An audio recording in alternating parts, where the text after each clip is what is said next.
This is Eyewitness News Up Close with Diana Williams. School is out, but for the past few months, all we've heard about is sexual and physical abuse in our schools.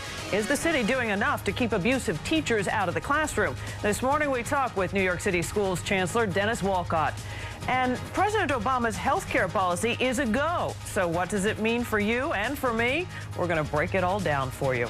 And good morning and welcome to Up Close. We're going to have more on health care in just a moment, but first, our schools. Classes at New York City schools have ended. Students are on their summer break. But the year ended on a sour note with a slew of teachers accused of abusing students both sexually and physically. Schools Chancellor Dennis Walcott wants the power to quickly fire abusive teachers, but he says the teachers union is standing in his way.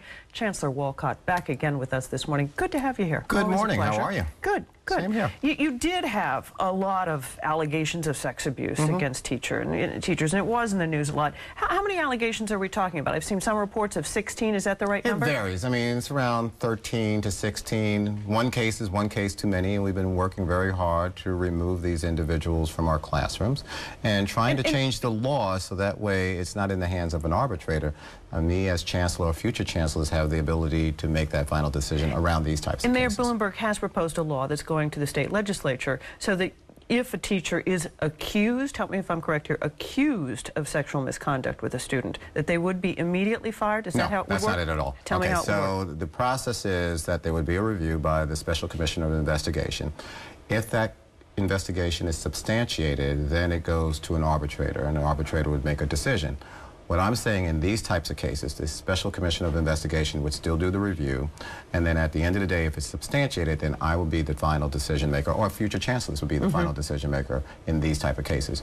These individuals should not be in our classrooms at all, but at the same time, they have due process rights, and we want to make sure they have those due process rights met. So we want the process to stay the same in the beginning, but at the end of the day, I, as chancellor, just like other commissioners of city agencies, should be the final determiner of what happens to that individual. Right. UFT's fighting you on this, and you've had some pretty strong words about the UFT. You accuse them essentially of protecting perverts. Well, one of the things that's very disconcerting is that we have a responsibility to remove these individuals out.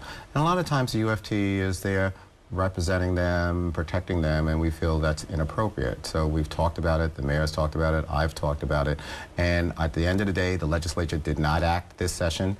We'll be bringing it back to the legislature again in the new session because it's something that we feel is extremely important, but we're paying close attention to these type of cases. But the other thing I want to balance, though, it's important for me to balance. I mean, while one case is one case too many, we have great teachers out there doing great things, and unfortunately but every sometimes parent who hears about this is frightened and mortified that a teacher who is accused or may have committed a crime against a child is in a classroom. Well, I mean, you get parents' if the sentiments on charge is made, the teacher is removed out of the classroom. Right. Still on payroll, but is not in the classroom. Right. So if there is an allegation, we automatically remove that person out. So I want to be very clear to the parent community out there that that child will not be in a room with a teacher who has an allegation made against them around improper So, for touching. instance, those cases that are outstanding right now, you said about a dozen or so. Where are those teachers right now? Are They're working in anywhere near administrative children? offices. They're doing administrative work, but they're not in a school. They're not in contact with any child at all. So we automatically, if a charge is made against a teacher or an individual who works with the Department of Ed, we remove that person from any type of interaction with the student. And what about the UFT saying that the city isn't doing enough to screen teachers in advance? Well, the UFT is wrong. I mean, we do very thorough screening, and you can't predict, unfortunately, who a potential abuser may be. I mean, this just happens in life, and we have an ability to respond to those type of individuals if some allegation is made. So we do fingerprinting, we do background checks, so the UFT is wrong in that regard. The responsibility, though, falls to changing the law so that way the chancellor has the ability to make that final decision in these type of cases and not leave it in the hand of an arbitrator. Right, right. The school system announced these new social media guidelines for teachers, and you can't connect with students on Facebook. Teachers aren't allowed to do that, correct? They should not use their personal Facebook page, which makes sense. But as I understand it, the guidelines don't include text messaging. Right. Why not? Well, I mean, there may be times they need to communicate. Again, we want people to use common sense. We don't want to totally restrict them. We give them guidance on type of behavior they should adhere to. But should a teacher be text messaging a student? Depends. You have some unique situations where someone may need to contact someone, and the teacher has the ability to reach out to a student in a professional capacity to say something about their homework, or you need to be here, where are you? So there may be those cases. We don't want to totally block it, but we want to give guidance and tell our teachers and our staff to use common sense both with your personal Facebook as well as making sure that if you have a personal Facebook, right, you don't have inappropriate things on it. Because this teacher, Erin Sayer, this is the English teacher, James Madison, that is now charged with having sex with a student. She had 3,000 text messages with that student. Right, and I mean, that again, clearly that's was not inappropriate. But then you have contact. But do you have a way to police that? No, I mean, it's not even feasible for it. But at the same time, if we find out in these type of cases, then we're going to go for that person to be removed from the system. So again, it's a balance. We want our teachers and our staff to have common sense as far as if they need to text a student around a particular professional assignment or contact, then that's fine. But at the same time, use common sense of what you should be doing, and that's applies to... And would you expect a parent, if they saw a lot of text messages going back and forth between a student and a teacher, to alert the school system? Would that be something? That would be common sense, but again, right, a lot of times you don't see text taking place. I mean, because a person could be texting and the parent may not know about it. Right. In this particular case that you cited, it's an older student as well, so you may not see that. But if we find out, then we have a responsibility to act, and that's what we are doing. Okay. Let's talk a little bit about the cheating scandal at Stuyvesant. You have, what, up 80 to 90 kids who may have been involved in these texting... Alleged. If these texting of test pictures were taken using a cell phone of the Regents test. What's going to happen to those? Depends on the investigation. Students. I mean, part of what we're doing right now is reviewing the information. We're interviewing people. We're getting to the bottom of exactly what happened. I can say that it is contained to Stuyvesant because there were earlier reports in the media that other schools were part of this as well. We have not seen any evidence of that at all.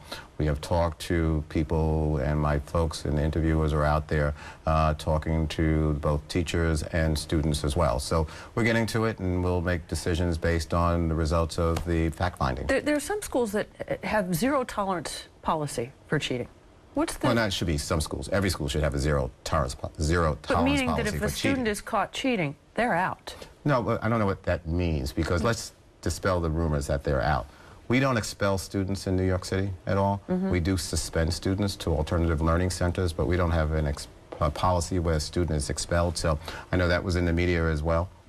They can be suspended up to 10 days. And so, again, the out is a misnomer, I think, as far as what happens. Right, right. So what kind of policy does exist, though, regarding cheating? Well, if obviously you're nobody caught cheating, likes cheating. well, if you're but caught is there cheating, a you can be standard suspended. Policy for it? Yeah, we have a discipline code, and so we have various levels of discipline codes that we put in place for cheating as well as other type of incidents that take place that shouldn't be happening in a school. So if a student is caught cheating, that student can be suspended up to 10 days, and there could be other potential charges against the student as well. But I must say, though, in all fairness, as we end the school year, we have done, I think, extremely well this year. We've launched a number of new initiatives.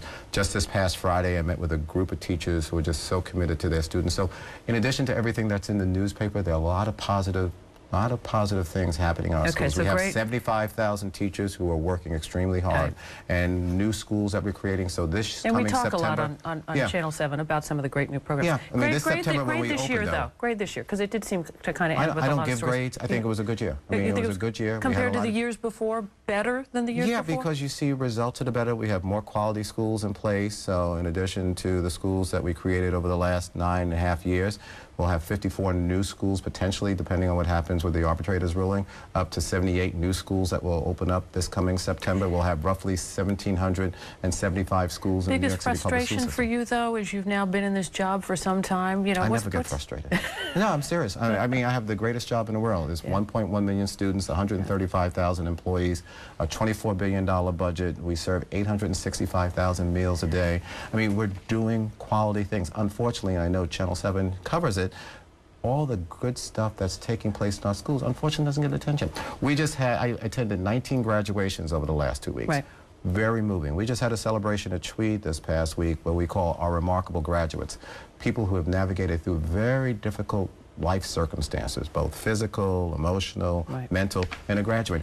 A lot of great things are happening in our school system, so I'm very proud of our school system. Okay, we'll end the first segment on that high note for you. I always try to be. But when we come back, we ask people to submit some questions for you. Sure. Ask the Chancellor. Our Facebook friends offering up their questions. We're going to have that coming up right after this. So stay.